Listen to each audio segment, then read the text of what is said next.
Olá, boa tarde. Você acompanha agora notícias do Brasil e do mundo. A atividade da economia brasileira registrou alta pelo segundo mês seguido em julho e foi acima do esperado pelos analistas. O Índice de Atividade Econômica, o IBC-BR, teve alta de 0,60% em julho, na comparação com o mês anterior. O índice divulgado pelo Banco Central é considerado uma prévia do Produto Interno Bruto. O dado veio acima do esperado por muitos analistas de mercado. Esse foi o segundo mês seguido de crescimento do indicador, que apresentou desaceleração. Em junho, o indicador teve alta de 0,92%. O IBC-BR é uma forma de avaliar a evolução da atividade econômica brasileira e ajuda o Banco Central a tomar decisões sobre a taxa básica de juros, a Selic, definida atualmente em 5,25% ao ano. Uma preocupação do brasileiro ultimamente tem sido o valor do botijão de gás GLP. A alta nos 9 primeiros meses do ano está acima da inflação. Em algumas cidades, o botijão está custando R$ 135. Segundo os dados da Agência Nacional de Petróleo, o preço do botijão de gás subiu quase 30% para os consumidores. Foi de R$ 75,29 para R$ 96,89. A alta é de mais de 5 vezes a inflação acumulada em 9 meses, 5,67%. Hoje, o botijão de gás compromete mais de 1% do orçamento familiar, o que é um problema para as famílias de baixa renda. O preço do produto é composto pelo valor exercido pela Petrobras nas refinarias, mais tributos federais, que seriam o PIS, PASEP e COFINS, estaduais, o ICMS, além do custo da distribuição e da revenda. O preço do petróleo nas refinarias subiu, o que muda o valor final do produto. A desvalorização do real também interfere, uma vez que o custo de importação fica maior. As despesas com transporte e manuseio também estão mais caras. Alguns estados ainda sofrem com o aumento do ICMS. Em alguns lugares, os consumidores chegam a pagar R$ 135 por 13 quilos, quase 10% de um salário mínimo. Diferente de outras coisas, o gás de cozinha tem poucos substitutos e um deles também vai impactar no orçamento familiar: o fogão elétrico. Com o aumento do valor da energia elétrica, o consumidor não tem alternativa. Precisa escolher onde vai gastar mais. O Rio de Janeiro começou a exigir o certificado de vacinação contra a Covid. É necessário apresentar o documento para ter acesso a pontos turísticos e outros locais públicos.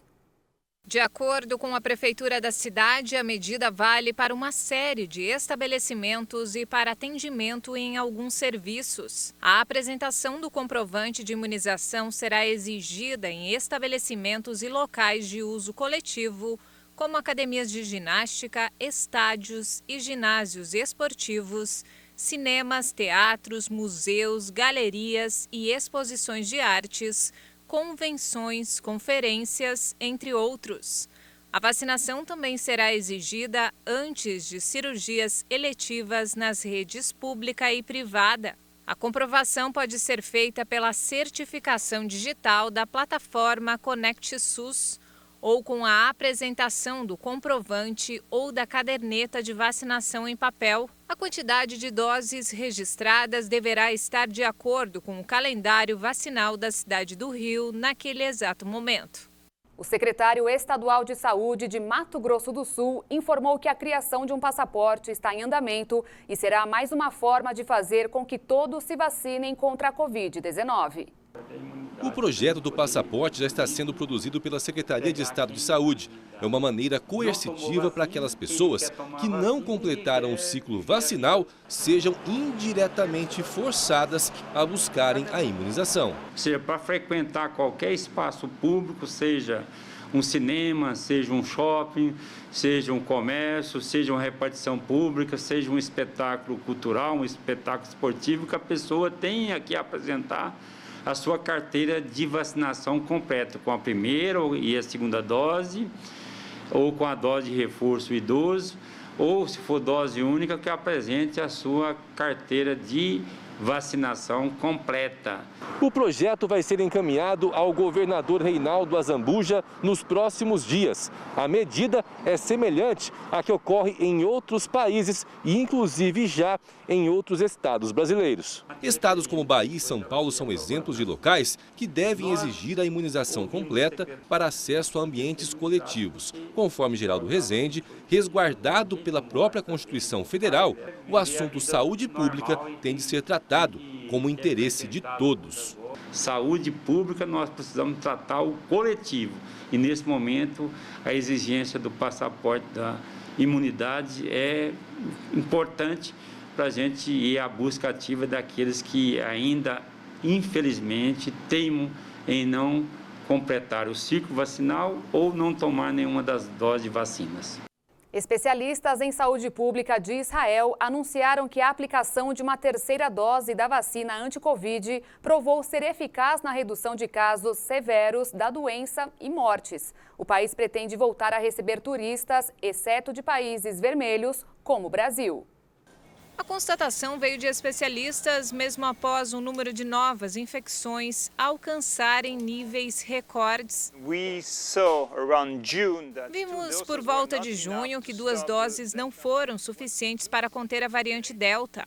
O que vemos hoje, com base nos números, e que graças ao reforço temos uma mortalidade mais baixa para as pessoas que são vacinadas. O que significa que as chances de morrer, se você não tomar a injeção de reforço, são 20 vezes mais do que se você fosse vacinado.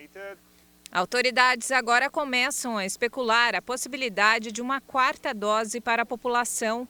Os especialistas concordaram que, embora os casos diários permaneçam altos, a injeção de reforço evitou o aumento de casos graves de Covid, que estava se formando em agosto. Agora, o país pretende abrir as portas para o turismo, ainda com restrições a partir de 19 de setembro.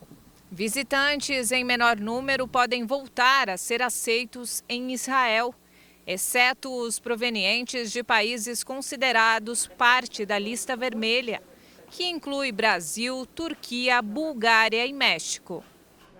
Um mês depois da queda de Cabul, a população afegã continua preocupada com o futuro do país. Nas ruas da capital afegã, os principais pontos citados foram a situação econômica e o medo de que cheguem novas proibições que acabem com os direitos conquistados nos últimos 20 anos.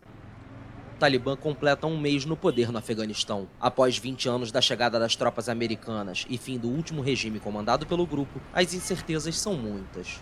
As principais preocupações giram em torno da situação econômica e o medo de novas proibições que acabem com direitos conquistados no período de governo pró-Ocidente. Nosso futuro é incerto. Ainda não temos salários, nem outra renda, nem trabalho, nada. Todos estão muito preocupados com o futuro. No momento, as pessoas não têm comida e muitos estão tentando alimentar as famílias vendendo seus eletrodomésticos. Queremos que o Emirado Islâmico reabra as escolas. Tenho 17 anos e as escolas ainda estão fechadas. Quero que eles reabram as escolas o mais rápido possível. A situação é boa, não há problemas de segurança, mas a economia está em declínio, não está indo bem. Os cidadãos vieram até aqui para sacar o dinheiro, eles estão esperando aqui há dias. A maioria dos funcionários públicos ainda não voltou a trabalhar e grande parte deles sofre para sobreviver com a falta de salário.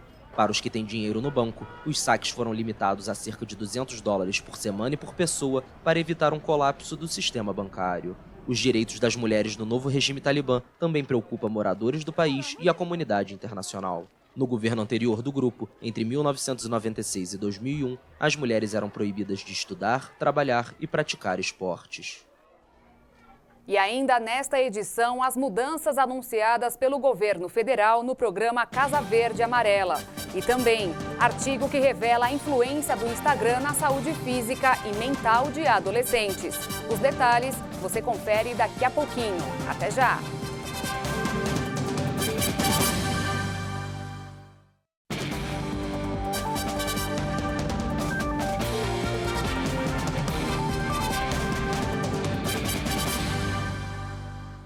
O governo federal anunciou mudanças no programa Casa Verde e Amarela, que ajuda famílias de baixa renda a conquistarem a casa própria. Em evento realizado no Palácio do Planalto, na presença do presidente Jair Bolsonaro, a Caixa Econômica Federal e o Ministério do Desenvolvimento Regional explicaram as mudanças no programa Casa Verde e Amarela. O subsídio para os cidadãos de baixa renda darem entrada no imóvel foi ampliado de R$ 23.000 para R$ 35.000, a depender da composição familiar. Também foi elevado o valor do financiamento por meio do FGTS. Em uma nova modalidade do programa, estados e municípios vão entrar com uma contrapartida de 20% do valor das moradias. Com isso, a entrada dos imóveis para famílias com renda de até R$ 4.000 por mês será reduzida. 10 estados aderiram. Também foram anunciadas reduções nos juros. Agora as taxas serão de 4,25% ao ano no Norte e Nordeste e de 4,5% nas demais regiões. Antes, as taxas eram calculadas conforme a renda e o valor dos imóveis. O programa Casa Verde e Amarela tem a menor taxa de juros da história do programa habitacional, presidente. São 4,5% ao ano para o conjunto do país, na faixa 1, e 4,25% na região Norte e Nordeste, que são as regiões mais pobres do Brasil. E o resultado é um resultado expressivo, porque no ano passado, em função das mudanças que ocorreram, e é importante que se diga isso, 1,5 milhão de famílias brasileiras passaram a ser elegíveis para o programa, porque eles só podem comprometer até 30% da sua renda. Nós estamos aqui hoje para ampliar o limite do valor de venda dos imóveis para habitação popular. Cada ação que está sendo desenvolvida aqui é para permitir que aqueles que estavam desenquadrados passem a continuar enquadrados entre 10% a 15%, e as empresas continuem a ofertar no mercado esses imóveis, porque estavam ficando desenquadrados. Isso vai permitir que não haja desemprego, que se continue a edificar, que se continue a construir, que as empresas continuem no mercado. E isso nós fizemos, presidente, como sempre fazemos, ouvindo, escutando, negociando, fazendo o nosso papel como gestor, mas saindo do gabinete do ar-condicionado para entender as demandas e as dificuldades de quem está com a mão na massa, de quem está operando, quem está na ponta da linha, como coloca com muita propriedade o presidente. Presidente, nós também estamos anunciando que as famílias até R$ 2.000, como veio aqui no filme, possam, independente do valor do imóvel, serem contempladas com a menor taxa de juro, né? Essa de juro de 4,25%.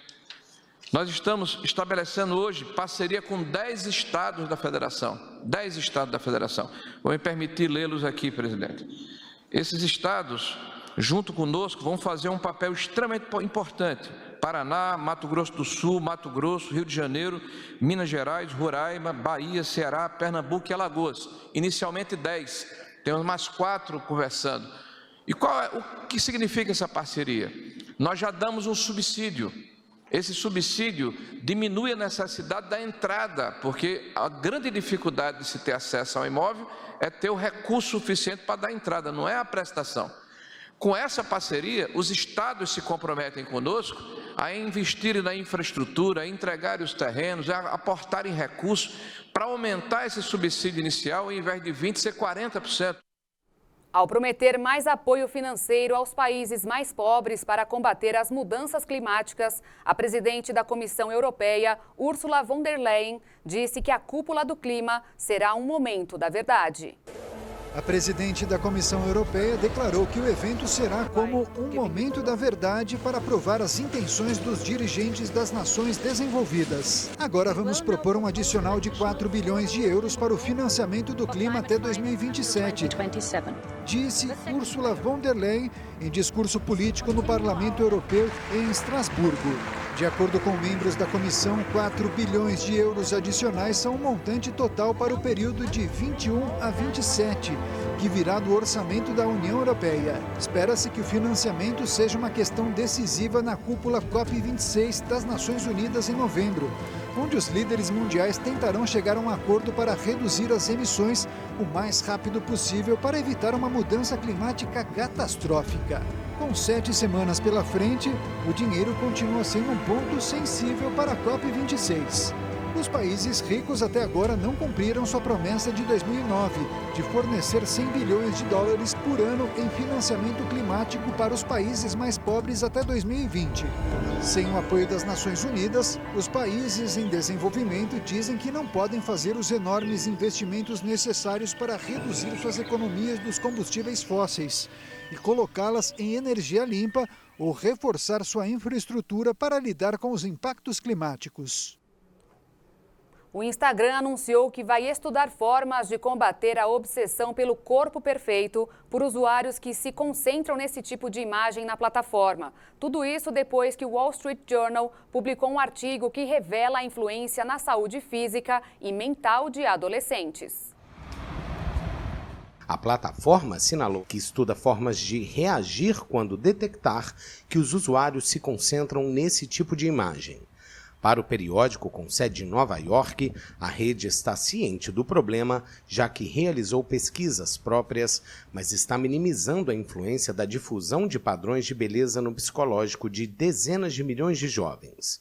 Uma executiva do Instagram destacou que as redes sociais por si só não são boas nem ruins e que elas não abrangem necessariamente os problemas sociais da vida real. A profissional também afirmou que o artigo se concentra nas descobertas de estudos limitados e os apresenta em uma posição ruim.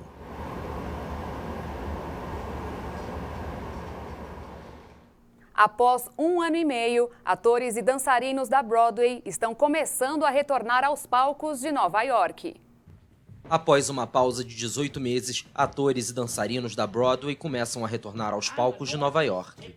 Durante o período, foi preciso manter a forma, a paixão intacta e muitos tiveram que encontrar outras fontes de renda.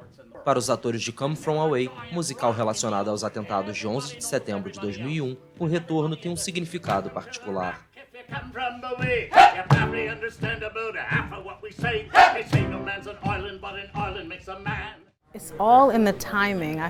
Tudo no seu tempo. Sinto que o aniversário de 20 anos do 11 de setembro e a reabertura da Broadway, especificamente este show, de certo modo fala com o atentado e a comunidade, as pessoas afetadas pelo 11 de setembro e quem estava lá para ajudar. O espetáculo conta como moradores de uma pequena cidade no Canadá receberam cerca de 7.000 passageiros. Durante vários dias, eles se viram forçados a pousar e a permanecer no local devido ao fechamento do espaço aéreo dos Estados Unidos pós 11 de setembro. Apresentado desde 2017 na Broadway, o musical foi interrompido em março de 2020 devido à pandemia e vai estar em cartaz novamente no dia 21 de setembro. Acho que de fato estamos levando a pandemia a sério, tomando precauções, certificando que nosso público e todas as pessoas que trabalham na Broadway estão seguros. Acho que é um compromisso do tipo, ok, isso é importante, precisamos ter isso como parte da nossa cultura e identidade, mas temos que fazer isso de uma maneira segura. Aos poucos, a vida vai voltando ao normal na Broadway, pulmão cultural de Nova York, que gerava em torno de 33 milhões de dólares em receita semanal antes da pandemia. Rei Leão, Hamilton e Chicago voltam a ser encenados na próxima terça-feira. Somente pessoas 100% vacinadas estão aptas a assistir aos espetáculos.